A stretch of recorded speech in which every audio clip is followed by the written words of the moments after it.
Something as simple as a human body or a leaf growing out of a plant can't function or do what it needs to do, which we look at as growth.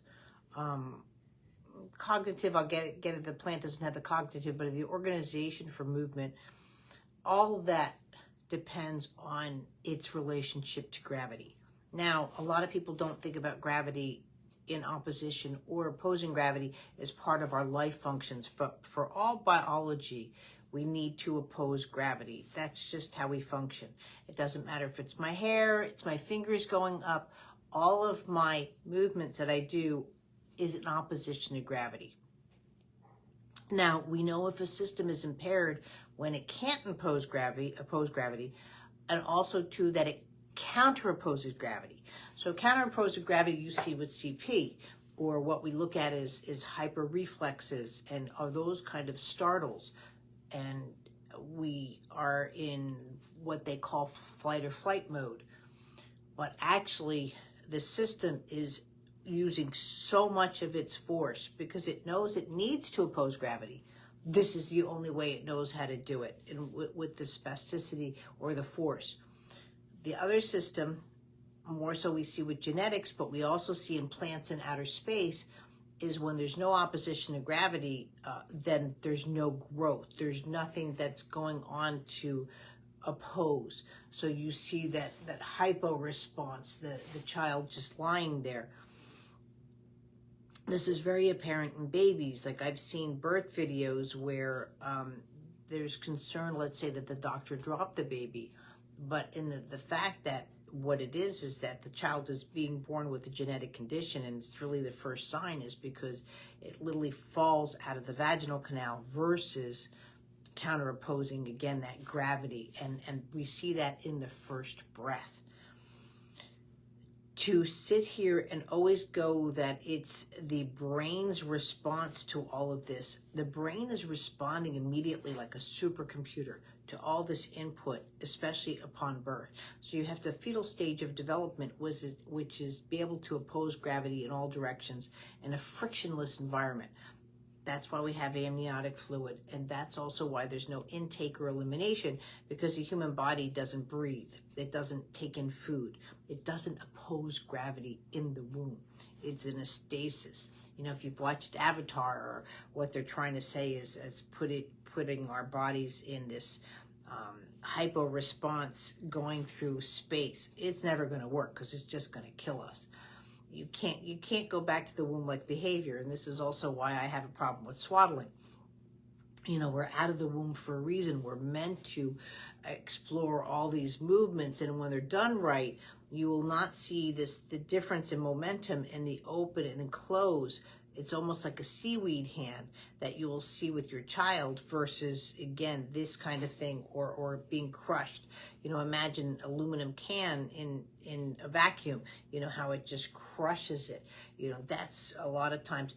And guys, I always talk about the babies. The babies are there for us to understand where movement comes from and the organization of movement comes from. There's really no difference than when we are as adults and we're maturing or not maturing. We're starting to show regressive behaviors as adults. And that's where you have that issue of the crush. You might see it in a scoliosis. You might see it in a chronic response to breath. There's different ways of again, that you see people start to, in a sense, that shrivel, is because when you don't have that rotational responses, that ability to oppose gravity, the system just can't function. Our bodies can't function, nor can a plant. You know, the biology responses or biological responses of the human body, as well as any organization, and we can go back to a simple clam. If the clam's cellular makeup is having issues, now we can blame it on heavy waters, we can blame it on toxicities, we can blame it on the gut responses, we can go into all of those kind of things, and those might cause additional stresses to the system for the body to fail. But we have to go back and understand where the movement comes from, as it does in birth, and also where it's going as our system ages, our bodies age. And again, with excuse me, even with us with aging, if you're not using, they say if you don't use it, you lose it. It's not about that. You have to have rotational responses. That's why even with Parkinson's and things like that, you're seeing data that exercise and dancing and pole walking are really great for the brain and those activities. But where the Novelli dimension is, because you're rotating, you're using rotational movements. Exercises to doing linear based movements is just going to be complete failure. You see that if you leave the gym, in a week, it's like all your efforts are gone because that's all you did. And the system, again, unless you're maintaining the stress on the muscle, then you're seeing the muscle mass, but it's not a functional movement. Whereas you can see a cowboy and it's winter and so forth, but those kind of professions, are like this skinny and they have ripped abs, but they're baling hay and they're roping horses and they're using those functional movements. The biggest deterrent you see going into the 21st century, let's say, is computers. But when I'm sitting there on a computer or typing, first of all, the biggest movement that we've lost as we're aging is we don't lift our hands over our heads. We're not hunting, we're not spearing, we're not fishing, we're not pruning trees, we're not hanging laundry. As we have affluence, money, our system is going down. And so one of the things that you really need to practice, especially for aging, is just the reach, and going into those movements. They say that eventually the human tailbone will disappear. Well, if that's the case, then the computers have won. We will not be able to walk without it. The coccyx is actually very important to our counter responses and our pubic bone responses.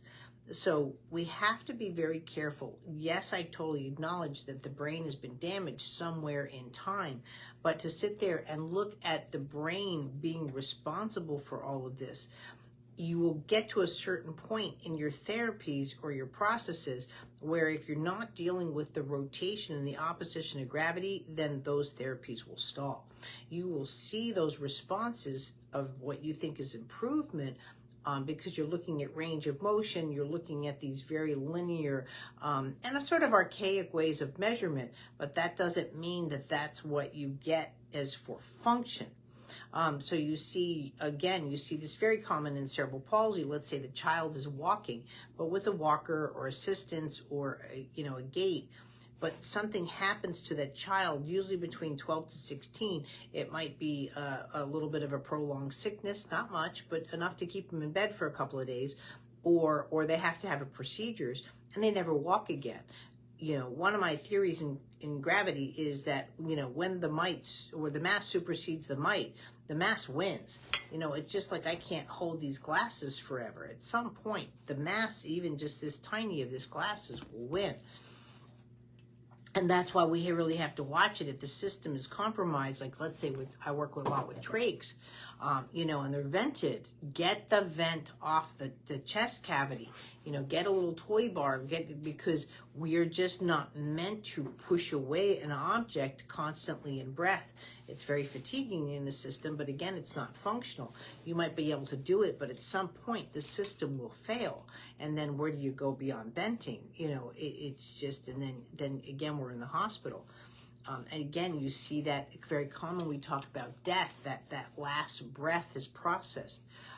Because again, that effort of breath is no longer possible with the system that it's in, and the system surpasses to it. And we really have to look at the objective, even as so much, with the human eye and so forth. There's such a difference between this and trying to see you, versus this. And we see that visual failure in the astronauts. It's one of the biggest problems that they have in outer space. But again, without counter opposition to gravity, they don't even have that ability for peripheral or to look up and look down. They float up and they float down, but there's very little eye movement in space. due to the fact, that they don't have opposition to gravity. You will see greater eye movements if they're attached to something, a pole or something, and then they can use that and go around. But just floating in gravity, they will actually have to move the whole body. They go back to a very immature vision that you see really in a 3-month-old, and that leads to the space-based autism. Understanding how the body works. For some, you don't care. You just want your child's here and you want to get to there. But for those of you that are really interested in how the system works, the body works, understanding at least the basics of gravity is so crucial to what we do.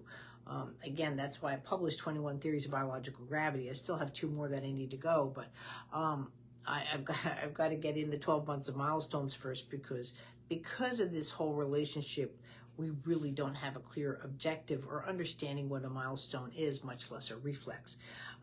And so to always go back to the brain, yes, I get it that my brain is very important, and I recall data and I use the data, but I'm talking about how the brain formats. It formats around the weight transfer, transitional movements, and that opposition to gravity causing the rotation within those dynamics. It's just pure physics.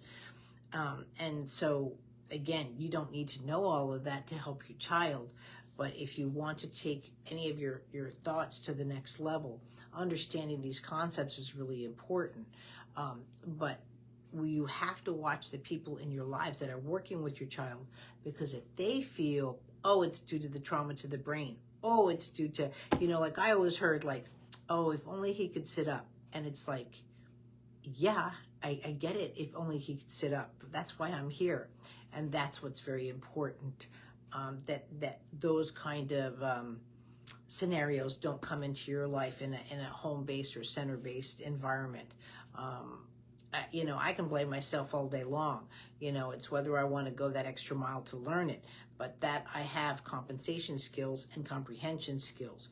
So that is a problem, because if you don't have a relationship to gravity as your base, because it's the only non-optional force, then when you're trying to do the other forces of movement, let's say momentum and convergence, right? And you can't measure those off of gravity, you don't have comprehension and compensation skills over your body. And this is why babies don't have these functions or responses like we do as adults. So you can't take adult-based processes and put it on our kids.